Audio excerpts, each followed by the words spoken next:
નમસ્કાર, જય હિન્દ, જય ભારત. સ્વાગત છે તમારું આપણી YouTube channel government pension salary info ન્યૂઝમાં. તો આજે આપણે વાત કરવાના છીએ કે વિધવા મહિલાઓના બાળકોને અભ્યાસ માટે જે સહાય મળે છે તેના વિશે. તો વિધવા મહિલાઓના બાળકોના અભ્યાસ માટે મળશે સહાય. જાણો સંપૂર્ણ માહિતી કેવી રીતે મળશે સહાય. તો આજ રોજ તારીખ 9/7/2026ના સૌથી મોટા અને તાજા સમાચાર. તો ભારતમાં કલ્યાણકારી રાજ્યની કલ્પના સામાજિક સુરક્ષા માળખા પર કેટલીક પતિના અકાળે અવસાન પછી વિધવા બાળકોને એકલતાની સાથે સાથે આર્થિક અને સામાજિક પડકારોનો સામનો કરવો પડે છે. આવી સ્થિતિમાં તેમના બાળકોનું ભવિષ્ય અંધકારમય ન બને અને તેમને ઉત્તમ શિક્ષણ અને ઉચ્ચતર જે શિક્ષણ છે તે મળી રહે તે માટે ભારત સરકાર અને ગુજરાત સરકાર દ્વારા વિવિધ કલ્યાણકારી યોજનાઓ ગવર્મેન્ટ વેલફેર સ્કીમનો અમલ મૂકવામાં આવી છે. ગુજરાત સરકાર દ્વારા વિધવા મહિલાઓ માટે સંકલિત અને કેન્દ્રિત અભિગમ અપનાવવામાં આવ્યા છે, જેમાં મહિલાઓને આર્થિક સહાય ઉપરાંત તેમના બાળકોના ભણતર જે ભણતર છે, ઉછેર અને સુરક્ષા માટે વિશેષ જોગવાઈઓ કરવામાં આવી છે. તેમાં પહેલું છે ગંગા શ્રુપા આર્થિક સહાય યોજના. તો આપણે પહેલાં ગંગા શ્રુપા આર્થિક સહાય યોજના છે તેના વિશે વાત કરીશું. ત્યારબાદ બીજું વાત કરીશું કે પાલક માતા પિતા યોજના. ત્રીજી યોજનાની વાત કરીશું કે મુખ્યમંત્રી બાળ સેવા યોજના વિશે. ત્યારબાદ ચોથી યોજના શિક્ષણ ક્ષેત્રે બાળકોને મળતી શિષ્યવૃત્તિ અને અન્ય સહાય. ત્યારબાદ પાંચમી બાળ સુરક્ષા અને વિશેષ શૈક્ષણિક યોજના વિશે વાત કરીશું. અને ત્યારબાદ વાત કરીશું કે દીકરીઓના લગ્ન માટે કુંવરબાઈનું મામેરું કે અન્ય આર્થિક સહાય વિશે. સાતમું છે વિધવા સહાય મેળવવા માટે જરૂરી દસ્તાવેજોની. તો મિત્રો ત્યારબાદ આઠમી સહાય માટે અરજી કરવાની પ્રક્રિયા આઠમી માહિતી મળીશું સહાય માટેની અરજી પ્રક્રિયા વિશે. ત્યારબાદ નવમું મહિલાઓ માટે અન્ય કલ્યાણકારી યોજનાઓ વિશે પણ જાણીશું. ત્યારબાદ 10મી યોજના સમાજમાં મહિલા અને બાળ સુરક્ષાનું મહત્વ વિશે. તો વિગતવાર આપણે પહેલી સહાય ગંગા શ્રુપા આર્થિક સહાય યોજના વિશે વાત કરીએ તો ગુજરાતમાં ગુજરાત સરકારના મહિલા અને બાળ વિકાસ વિભાગ દ્વારા નિરાધાર વિધવાઓના પુનઃસ્થાપન માટેની આર્થિક સહાય યોજનાનું નામ બદલીને ગંગા શ્રુપા આર્થિક સહાય યોજના કરવામાં આવ્યું છે. તેમાં આપણે જાણીશું કે યોજનાનો મુખ્ય ઉપદેશ વિધવા બહેનોને આર્થિક રીતે સ્વાવલંબી બનાવી અને તેમને અન્ય કોઈના પર આશ્રિત ન રહેવું પડે તે માટે દર મહિને નિશ્ચિત રકમની સહાય પૂરી પાડવામાં આવે છે.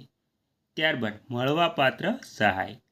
આ યોજના અંતર્ગત પાત્રતા ધરાવતી વિધવા મહિલાઓને દર મહિને ₹1250ની નાણાકીય સહાય સીધા તેમના બેંક કે પોસ્ટ ઓફિસ ખાતામાં જમા કરવામાં આવે છે. આવક મર્યાદાની વાત કરીએ તો અરજદાર મહિલાની કૌટુંબિક વાર્ષિક આવક ગ્રામ્ય વિસ્તારમાં ₹1,20,000 અને શહેરી વિસ્તારમાં ₹1,50,000થી વધુ ન હોવી જોઈએ. મહત્વનું મહત્વનું છે કે તેમાં લાભાર્થીઓને સહાય મેળવવા માટે બેંક કે પોસ્ટ ઓફિસના ધક્કા ન ખાવા પડે તે માટે ઇન્ડિયન પોસ્ટ પેમેન્ટ બેંક મારફતે પોસ્ટમેન દ્વારા ઘરે બેઠા સહાય પહોંચાડવાની વિશેષ વ્યવસ્થા પણ સરકારે શરૂ કરી છે. આ યોજનાની વિગતો અને ફોર્મ માટે તમે WCD ગુજરાત પોર્ટલની પણ મુલાકાત લઈ શકો છો. બીજી યોજના એટલે કે પાલક માતા પિતા યોજના. તેમાં આપણે જોઈએ તો સામાજિક ન્યાય અને અધિકારિતા વિભાગ તથા મહિલા અને બાળ વિકાસ વિભાગ દ્વારા પાલક માતા પિતાની યોજના ચલાવવામાં આવે છે. વિધવા મહિલાઓ કે જેઓ આર્થિક રીતે અતિ નબળી છે અને પોતાના બાળકોનો યોગ્ય રીતે ઉછેર અને અભ્યાસ કરવામાં સક્ષમ નથી, તેમના બાળકો માટે યોજના આશીર્વાદરૂપ છે. તેમાં પાત્રતા તો તેમાં પિતાનું અવસાન થયેલું હોય અને માતાએ બીજા લગ્ન ન કર્યા હોય અથવા તો માતાએ પુનઃલગ્ન કર્યા હોય પરંતુ બાળક માતા સાથે રહેતું ન હોય. આ સહાય અનાથ બાળકો અને નિરાધાર બાળકો માટે છે. સહાયનું ધોરણ. આ યોજના હેઠળ અભ્યાસ કરતા બાળકોને પાલક વાલી તરીકે ઉછેરવા માટે માસિક ₹3000ની સહાય સીધી તેમના બેંક ખાતામાં જમા કરવામાં આવે છે. તેમાં શરતોની વાત કરીએ તો 3 થી 6 વર્ષના બાળકોને આંગણવાડીમાં અને 6 થી 6 વર્ષથી મોટી ઉંમરના બાળકોને નિયમિત શાળામાં અભ્યાસ કરાવવો ફરજિયાત છે. પાલક માતા પિતાની વાર્ષિક આવક ગ્રામ્ય વિસ્તારમાં ₹27,000 અને શહેરી વિસ્તારમાં ₹36,000થી વધુ હોવી નહીં. વાલીએ દર વર્ષે બાળકનો અભ્યાસ ચાલુ હોવાનું શાળાનું પ્રમાણપત્ર રજૂ કરવું પડે છે. ત્યારબાદ મુખ્યમંત્રી બાળ સેવા યોજના. કોરોના મહામારી કે અન્ય ગંભીર બીમારીઓના કારણે જે બાળકોએ પોતાના માતા પિતા બંને ગુમાવ્યા હોય અથવા તો જેમના પિતાનું અવસાન થયું હોય અને માતા એકલતાનો ભોગ બન્યો હોય તેમના માટે રાજ્ય સરકાર દ્વારા મુખ્યમંત્રી બાળ સેવા યોજના અમલમાં છે. લાભના ધોરણની વાત કરીએ તો બાળકોને માતા પિતા બંને ગુમાવ્યા હોય તો તેને માસિક ₹4000ની સહાય 18 વર્ષની ઉંમર સુધી મળે છે અને ત્યાર પછી 21 વર્ષની ઉંમર સુધી અભ્યાસ ચાલુ રાખે તો 6000 પ્રતિમાસ મળે છે. જો વિધવા માતા એકલતા બાળકો ઉછેરી કરી રહ્યા છે તો તેમને મુખ્યમંત્રી બાળ સેવા યોજના અંતર્ગત શૈક્ષણિક અને અન્ય સહાય મળવાપાત્ર બને છે. ત્યારબાદ ચોથું, શિક્ષણ ક્ષેત્રે બાળકોને મળતી શિષ્યવૃત્તિ અને અન્ય સહાય. વિધવા માતાના બાળકોને ભણતર અટકી ન જાય તે માટે સમાજ સુરક્ષા વિભાગ અને શિક્ષણ વિભાગ દ્વારા વિવિધ પ્રકારની શિષ્યવૃત્તિઓ આપવામાં આવે છે. ગણવેશ અને પાઠ્યપુસ્તક સહાય. પ્રાથમિક શાળામાં ધોરણ 1 થી 8 ભણતા બાળકોને ગણવેશ અને પુસ્તક ખરીદવા માટે શાળા કક્ષાએ વાર્ષિક સહાય આપવામાં આવે છે. મિશન વાત્સલ્ય શિક્ષણ સહાય. જે બાળકો પાલક માતા પિતા યોજનાનો લાભ મેળવે છે તેમને શિક્ષણ માટે અલગથી પણ શાળાકીય સહાય ઉપલબ્ધ બને છે. ત્યારબાદ મિત્રો, બાળ અને વિશેષ શૈક્ષણિક યોજના.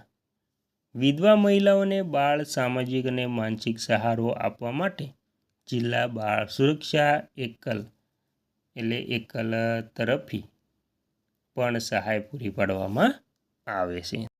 અને છેલ્લે આપણે દીકરીના લગ્ન માટે કુંવરબાઈનું મામેરું કે અન્ય આર્થિક સહાયની પણ વાત કરી લઈએ તો તેમાં વિધવા માતા માટે પોતાની દીકરીના લગ્ન કરાવવા એ એક મોટો આર્થિક પડકાર હોય છે. ગુજરાત સરકાર આવા પરિવારો માટે વિશેષ યોજનાઓ ચલાવે છે. તેમાં કુંવરબાઈનું મામેરું યોજના. આ યોજના અંતર્ગત અનુસૂચિત જાતિ, એસસી, સામાજિક અને શૈક્ષણિક રીતે પછાત વર્ગ, ઓબીસી કે અન્ય રીતે નબળા વર્ગોને વિધવા માતાની દીકરીઓના લગ્ન સમયે સરકાર તરફથી લગ્ન સહાય લગભગ રૂપિયા 10,000થી 12,000 આપવામાં આવે છે. તેમાં મિશન વાત્સલ્ય પાલક માતા પિતા યોજના હેઠળ લગ્ન સહાય, પાલક માતા પિતા યોજના અથવા તો મુખ્યમંત્રી બાળ સેવા યોજના હેઠળ લાભ મળતી દીકરીઓના લગ્ન સમયે સરકાર દ્વારા રૂપિયા 2 લાખ સુધીની સહાય આપવામાં આવે છે.